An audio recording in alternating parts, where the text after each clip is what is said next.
Hello friends, welcome to Vlogs on the Campfire. Woo! Where we sit around a campfire and we review movies, talk about anything kind of creepy, spooky, that sort of thing, but mainly reviewing horror movies. So today, today we're going to do, oh no, there's a big moth. Ooh, I don't like moths. Yeah, moths. Moths in summer and light and campfires. Who would have thought that? So yes, today we're doing a compare and contrast rather than a review, yeah. I'd say. Yeah. Because I want to go in depth on both of these at some point, but this is kind of... I suppose, yeah. I mean, we're going to give our thoughts again. Yes. But yeah, kind of comparing both movies, both kind of similar-ish. Similar in tone. It's like...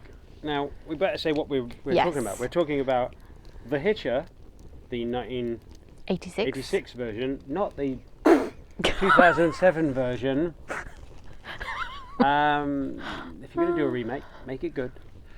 And we're also going to talk about... Wolf Creek.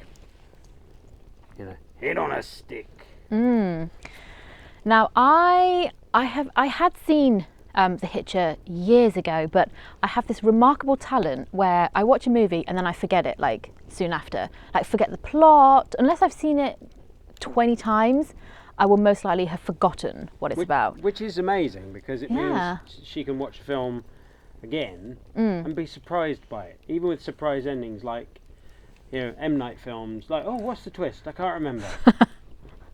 You know, it's all a gift. Everything's a gift. Every day's a new day for Steph. Yeah, but I have a really good memory though, that's the thing. I have a really good memory, but just for some reason films, but then that's good, like you say, I can enjoy them again, you know, second, third, fourth time round. So yeah, I did not remember what happened in The Hitcher at all, so that was fun. And then Wolf Creek, I've never seen that, so I watched that recently for the first time. Basically we watched them within about 2 or 3 days of each other. It's summer, they're both in the heat. Wolf Creek's in the outback of Australia, and The Hitcher is in the sort of Midwest desert lands of America. But they both feature cars and roads and deserts. But they've got a bit of a different tone, but they have similarities. So, yeah. Yeah, so we're going to talk about Wolf Creek first. Okay. So, 2005 horror movie, directed, written by Greg McLean, starring John Jarrett as Mick Taylor. Do you know what? I keep calling him Mike Taylor, which is Who's a plumber. annoys me. Call him Mike Taylor, Mick Taylor. Yes.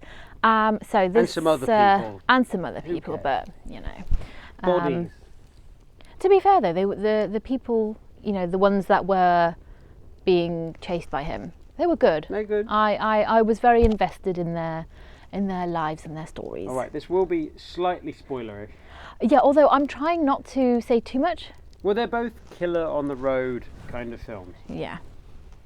There you Well, go. to be honest, yeah, they probably will be spoilers actually. I mean, yeah. Not too much though. watch them anyway. You know it's about a killer. I mean, it's called The Hitcher. Okay. If you don't want to know anything about Wolf Creek and you want it to be a complete surprise, probably turn off now. Yeah. But So Wolf Creek, yes. Mick Taylor. Well, you know what? First of all, I knew it was, you know, he was the murderer, but I didn't realise who it was at first. So when he kind of first came on screen, it was like, oh, he's really nice, he's really friendly, he was helping out. Some random backpackers in their car that's broken down. Yeah. What the bloody hell are you mob doing out here? And then, soon after that, there were a few moments that made you think, maybe he's not as nice as he made out. And yeah, this film is, it's nasty. Like, yeah, but you say that and everyone thinks it is, and you know you have to prepare yourself because Mick Taylor is a very, very nasty and brutal man. oh, he's horrible. He is horrible. There's some bloody good lines though. And he's played to perfection by John Jarratt, who is a nice, unassuming Australian actor of many years. Yeah, he's completely different to the character, which kind of eased my mind a little bit. Funnily enough, he's an actor. I know, but sometimes you watch movies and I don't know, that character just seems so real, and you think that's how they are in real life. You know, that's how good they are. You forget that they're actors. Yeah, he's completely different, thankfully. But yeah, Mick Taylor. Whoa, yeah. So there's quite a few horrible moments. I mean, he's so interesting though. Like once you've kind of watched it and then gotten over it, you can kind of ruminate on what's happened. He is really interesting.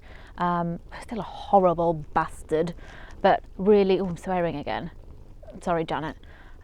He's something about him that I wouldn't ever want to meet him. But the thing about both of these films, as well as having similarities of being road movies, is that let's just say it, the antagonist, killer. Both of them, although they rack up quite a large amount of bodies along the way, they are just men. They're not superheroes, and we have a moth caught in our light thing. We'll release him. He'll be fine. oh, he's gone. They are men. They're not faceless mask killers that just are unstoppable and have, you know, supernatural powers. They're not Freddy or Jason. They're just men, and I think that's why it's scary. Although I was going to mention this later about Rutger's character in The Hitcher. I'll mention that later. But Mick Taylor, he's just a man, which is scary. He's not some kind of demon or a witch or anything. He's Australian. Like that. He's just a man, and he's just that horrible, and it makes me never want to accept help from anybody. Yeah, and one thing that was similar with both movies is the vastness of the scenery and the location. Well, that's the whole thing. It's like there are similarities and big differences, but it shows off the landscape that it's set in. It really gives you a feeling of that being alone, being sort of kind of no matter where you go, you're in this great expanse of land. And it's really scary. The is more kind of, there are people around, but there's still a great highway. Whereas in Wolf Creek, you're in the middle of the outback and you don't know where you are, and there's this guy, and he's going to do you no good. So, where did you move? Oh, I get around, Never know where I might pop up. I think because the UK is so tiny compared to USA and Australia, so I don't think we can quite grasp the magnitude of the distances between places, especially in Wolf Creek. There's just miles and miles, probably hundreds of miles, perhaps, of nothing. A day or two to drive across somebody's farm. So if you get stuck in the middle of the outback and you know where you're going, you are quite literally toast. And it could be too warm. So you take the help you get. Why would they get in a thing with this guy? A random guy turns up. Well, the car breaks down. A guy turns up, says, "Hey, mate, I'll help you out there. No trouble. It's all right. Don't worry." So you trust him. Yeah. And that's the problem. And then I would like to say a special little bit for the old man. The old man That's Wolf the name of the film. It's not the dog dies, it's the old man. Oh, he's so sweet, and he's got his little flask of coffee, and he was going to help her out and everything. But it's one of those films again where okay, the characters do some of the things you wish they would do. Just run, go. But then there are other times why did you just kick his head in? Yeah. But people panic. People do crazy things. It feels real. Yeah. It feels panicked all the time. It's got that kind of vibe of a film like Breakdown with Kurt Russell, where you're an ordinary guy. You're not a superhero. You're not going to be crack him over the head and cut his head off and flip the shotgun around and do this. They're just normal people, and they're just totally out of their depth with somebody who is part of the landscape. Yeah. So Yeah, but it's a good film. It's shot Very on, good, yeah. Shot on DV. It looks great. It's just shot on digital video, so like HD standard, but it could be film. It looks amazing. And it draws you in, and once you're in, I mean, it's scary. It's not massively gory. It kind of makes you think it's like Texas Chainsaw Massacre. It makes you think there's tons of gore. Yeah. There actually isn't tons of gore in it. There are some horrible moments and some horrible things that Mick does, Yeah. or says he's going to do. You know, but not massively gory, but it is unsettling, and there are some things like implications of rape and torture and stuff like that. So, yeah, if you're easily shocked, if you think Fear Street is scary, let's just say, because we've just done some stuff about Fear Street that's been on Netflix. If you think things like that are scary, then believe me, you ain't gonna like this. No. So that's the first film, and then the second one. But it is great. The Wolf Creek Hitcher. is great. Yeah. Wolf Oh Creek yeah. Is great. You like yeah. Wolf Creek? Yeah. Considering that it took me a while to agree to watch it, I suppose, because like I got into horror movies really late. I was, as a teenager, I was so scared, really sensitive, so kind of violence and kind of some of the horrific things like that. Oh, no, I couldn't watch it. But then, you know, as I got older and kind of during my 20s, I started watching more and more. So yeah, Wolf Creek, I definitely would never have been able to watch Wolf Creek like 10 years ago. So now I only felt ready now. But I'm glad I did. It was really good. I really, really enjoyed it. It's an awesome movie. Yeah, very Awesome good. movie. Very good. So, yes. Okay, and the second film we're going to talk about is The Hitcher from 1986, directed by Robert Harmon and starring Rutger Hauer and C. Thomas Howell. And yeah, this was, like we said, this is a film that you've seen before. I mean, I love it. We were watching it just because I bought the imported German Blu-ray, because you can't get the Blu-ray in the UK, so I got the German Blu-ray, which looks great. If you're interested, it was on Amazon. And yeah, so we've got C. Thomas Howell as Jim Halsey, Yes. a kid with a drive-away car taking it across America, across the Midwest, or wherever he is, Texas, I don't know. Yeah, Texas, something like that. There are a lot of Texans and stuff like that. God damn you, boy! People like that. Across the states. And yeah, and he's heading across there in the beautiful expanses of the land. And he's getting a little bit tired on his big journey and falling asleep at the wheel. So to keep himself awake, he picks up our friend Rutger, who plays John Ryder. And there we go. Yeah, so that's the premise. And Yes.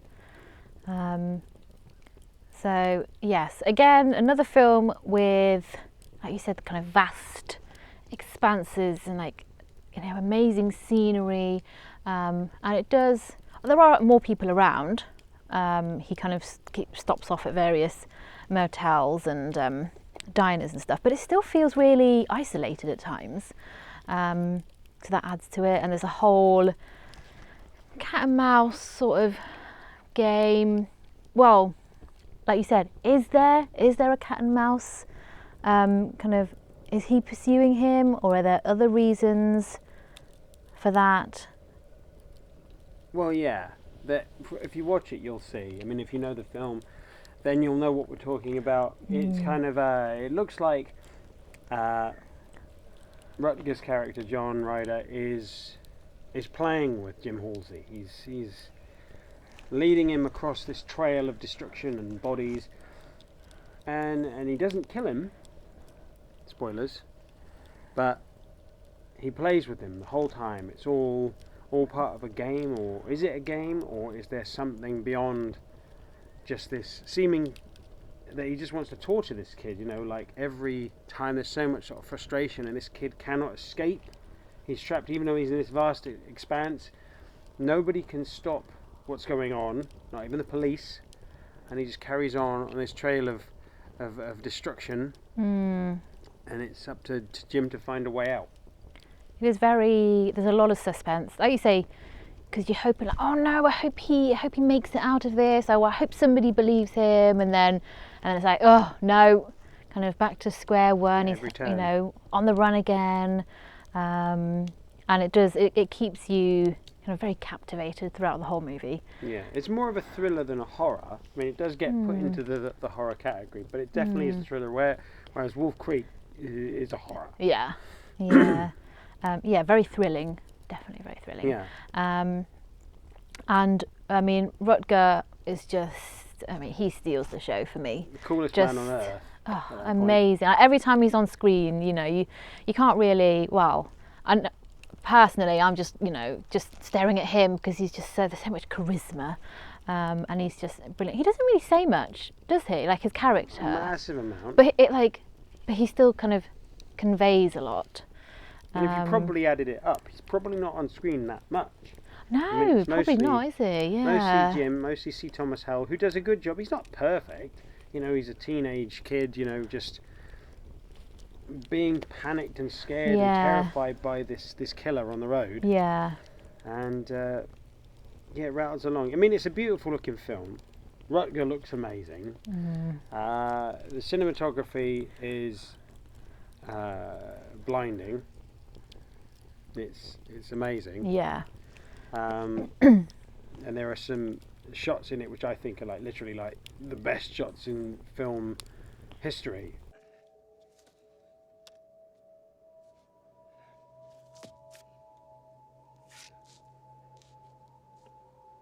That shot, that's the one I mean. Just, I don't know, it's something else. Yes, and with what I mentioned earlier, when we said, you know, when you said, well, they're just men, with Mick Taylor, he's definitely just a man. But I don't know, I mean, he obviously is just a man, you know, Rutger, but there's just something really kind of otherworldly about him. He seems to kind of get himself, like, you kind of, the situations that Jim ends up in, you're like, how did he manage He's always one to step also ahead. get there? Yeah, like. I think the thing is whether you're to believe he's a man, but he feels a bit like a ghost. He feels a bit mythic, and it's almost like when you look at this, and what I get from this, and there's a couple of scenes where basically he's putting a challenge to Jim, and this guy has done this a lot of times. He's killed a lot of people on the road, and he's never been caught because there's bits in it where, like, well, he doesn't have an arrest record, you know, and he doesn't really exist, according to the government or the police. But he's obviously done this a lot, and it's part of who he is, and so maybe he's just done it so many times that he knows, at this point they'll go to that road, they'll go to this station, they'll do this, and he's one step ahead of him all the time. Yeah. He knows where he's going to go before he knows where he's going to go, and that's what's so amazing about him, because he doesn't cackle, he's not a horrible, nasty villain like Mick Taylor who's going to be a sadistic butcher. It's just something that he seems to do. Yeah. You know, like he just kills people. And is our friend Jim going to be the one that stops him?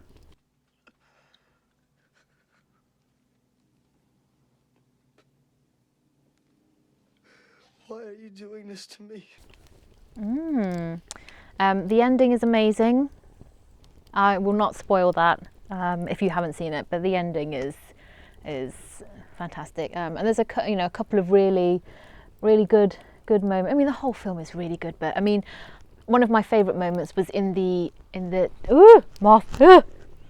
diner when he's eating burger and fries, and that moment lovely is chunky fries. Yes, They look good. that moment is. Till the Something last that one. happens is that really did kind of, even though it wasn't like particularly horrible, it did kind of maybe again it was the kind of the Food hygiene is what you're concerned about. but no, but the idea that, like, again, Rutger, he got there He was there before him, waiting. and like Doesn't kill him. I won't. If you haven't seen it, just watch both I mean, if you films. haven't If you seen it, haven't, kind you of know, put a lot of spoilers in there. But if you haven't seen it, just watch it. You know they both involve killers. yeah, we haven't spoiled it too much. Not really. No, ooh, smoky. But out of the two, I mean, style-wise, The Hitcher is amazing. It sets the bar so high. Rutger is unbelievably cool. You know, for a killer. Killing's not cool, kids. Unless you're Rutger Hauer. No. But it looks amazing. The soundtrack is brilliant. I won't talk about the grading because it's shot on film and it looks brilliant. It's beautifully photographed, I think, by John Seal.